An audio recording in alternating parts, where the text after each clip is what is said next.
नमस्ते बच्चों। आज की कहानी है एनसीईआरटी की कहानी कौवे का बच्चा।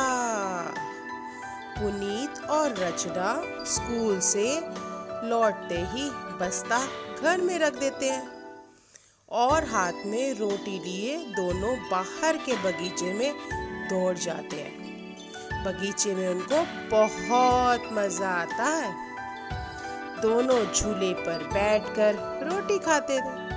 आसपास बहुत सारे पेड़ थे। हो सकता है तुम्हारे घर के आसपास भी बहुत सारे पेड़ हो और उन पेड़ पर बहुत सारी चिड़ियाँ उड़कर पुनीत और रचना के इर्द गिर्द इकट्ठी हो जाती थी।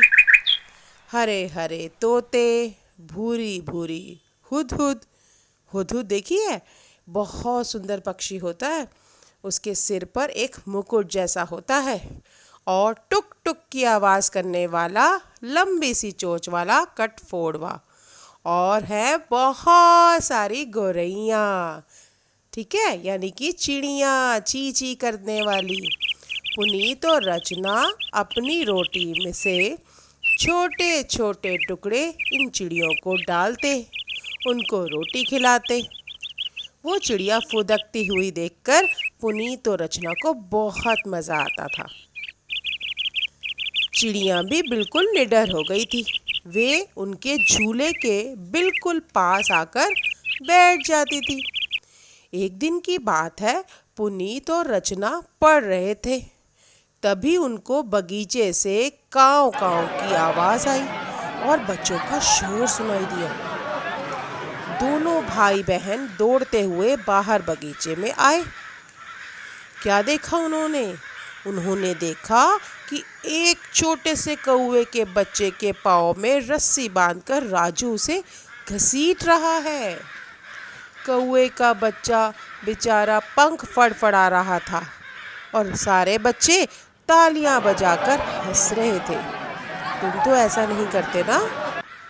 कितनी बुरी बात है जानवरों को सताना। आसपास पेड़ों पर बैठे कुछ कौवे काव काव कर रहे थे, बचाने की कोशिश कर रहे थे। कौवे के बच्चे को तड़पता देख पुनीत को बच्चों पर बहुत गुस्सा आया। हो सकता है तुम्हें भी सुनकर आया हो।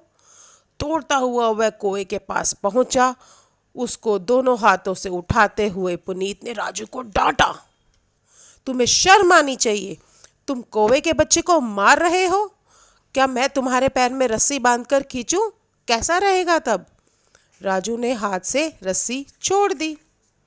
पुनीत और रचना कौवे के बच्चे को घर ले आए। पुनीत उसके पैर से रस्सी खोलते खोलते बोला, रचना, एक कटोरी में इसके लिए पानी ले आओ। रचना दौड़कर उसके लिए पानी ले आई।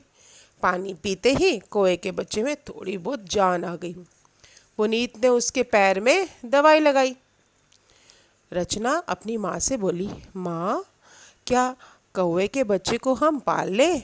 हम तो इसे एक पिंजरे में रख लेंगे। नहीं बेटी, यह तो छोटा सा बच्चा है।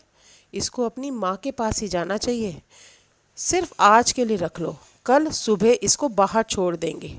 माँ ने उसको समझाया। माँ झट से एक खाली डब्बा ले आई। कौवे के बच्चे को धीरे से उठाकर उसमें रख दिया।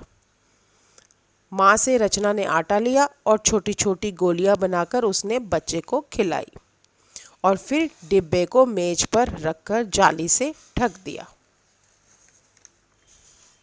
सुबह होते ही पुनीत ने कौवे के बच्चे को बाहर बगीचे में घास पर रख दिया।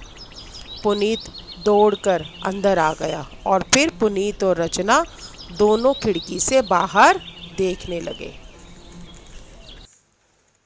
कुछ ही देर में बहुत से कौवे अमरूद के पेड़ पर आकर बैठ गए। एक कौवा उड़कर बच्चे के पास आया। वह चोंच लगाकर बच्चे को प्यार कर रहा था। बच्चा भी काव काव करने लगा। पुनीत और रचना समझ गए यही है बच्चे की माँ। तो कैसी लगी कहानी बच्चों आज की?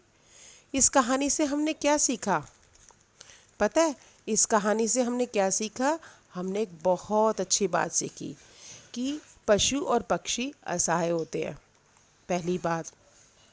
दूसरी चीज़ हमने क्या सीखी कि सभी चिड़िया एक जैसी नहीं होती। सभी पक्षी में कुछ कुछ समानताएं होती हैं, जैसे सबके पर होते हैं, चोंच होते हैं, पैर होते हैं, हाथ तो नहीं होते ना, उनके पंख होते हैं। बट हर पक्षी दूसरे पक्षी से कुछ कुछ विभिन्नता लिए होता है। उनके घरों के बनाने का तरीका अलग होता है, उनके घोंसले बनाने का तरीका अलग होता है ना, और खाना खाने का भी तरीका उनका अलग होता है।